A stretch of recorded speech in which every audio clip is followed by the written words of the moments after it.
Assalamu alaikum to my fellow Muslim brothers and sisters, and greetings to all who may be watching this video. The point of this video is to show that all the prophets mentioned in the Bible prayed as Muslims pray today. I'd just like to start by saying Islam is not a new religion. It literally means submission to the will of God. Islam is the only religion not named after a people, a place, or an individual.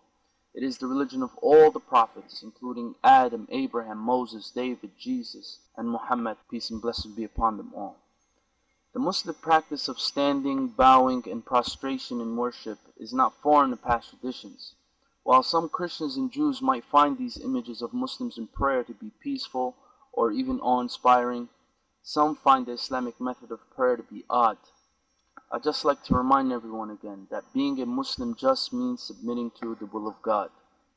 It is from the Hadith where Muslims derive their model for how to live, love, work, raise children, eat, give charity, greet each other, pray, etc. The point here is after having received the command from God to pray, Muslims look to the example of the Prophet Muhammad, peace and blessings be upon him, to learn how to pray. If Christians were to do the same and look to the example given to them by the prophets in the Torah and the Gospel, they would find themselves praying like Muslims. The following verses from the Bible are a proof of this fact. بسم الله الرحمن الرحيم الحمد لله رب العالمين الرحمن الرحيم مالك يوم الدين إياك نعبد وإياك نستعين اهدنا الصراط المستقيم صراط الذين أنعمت عليهم غير المغضوب عليهم ولا الضالين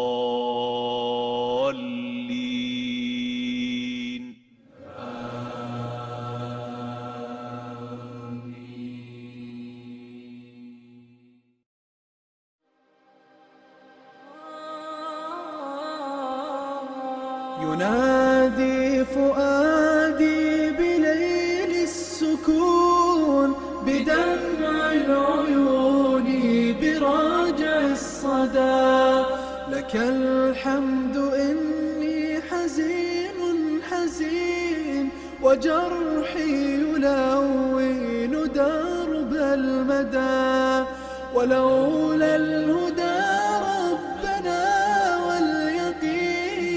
لضاعت زهور الجراح سدى جراحي وماذا تكون الجراح أليست جراحي هدايا القدر أليست جراحي هدايا القدر إذا ما ارتضيت يطير الجناح يكحل بالنور عين القمر لك الحمد في الليل حتى الصباح لك الحمد في الصبح حتى السحر لك الحمد في الصبح حتى السحر جراحي وما لي جراح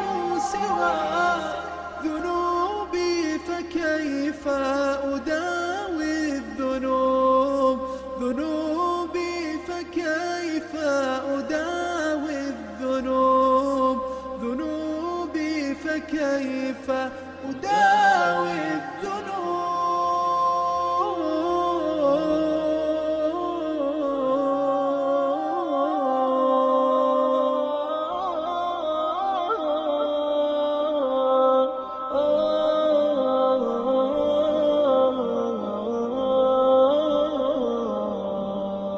يا حامل القرآن قد خصك الرحمن بالفضل والتيجان والروح والريحان يا حامل القرآن قد خصك الرحمن بالفضل والتيجان والروح والريحان يا دائم الترتيل للذكر والتنزيل.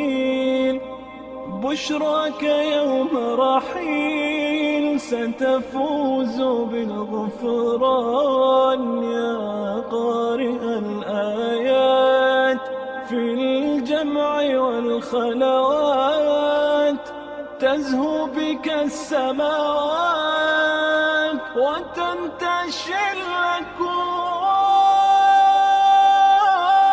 يا حامل القرآن يا حامل القرآن يا حامل القرآن.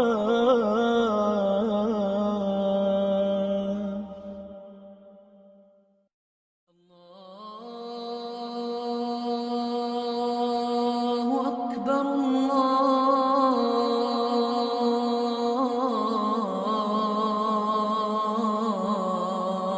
الله أكبر. الله أكبر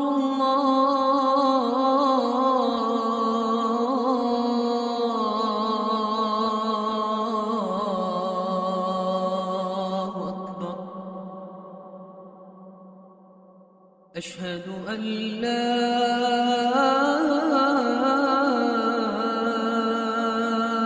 إله إلا الله.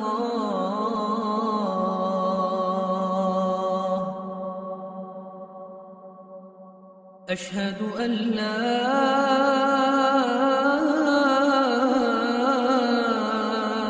إله إلا الله.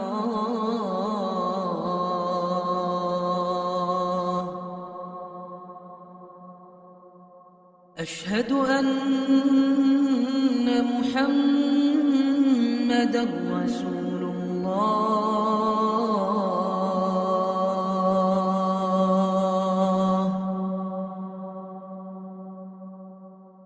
أشهد أن محمدًا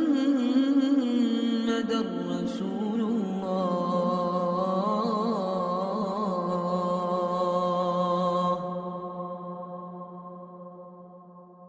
حي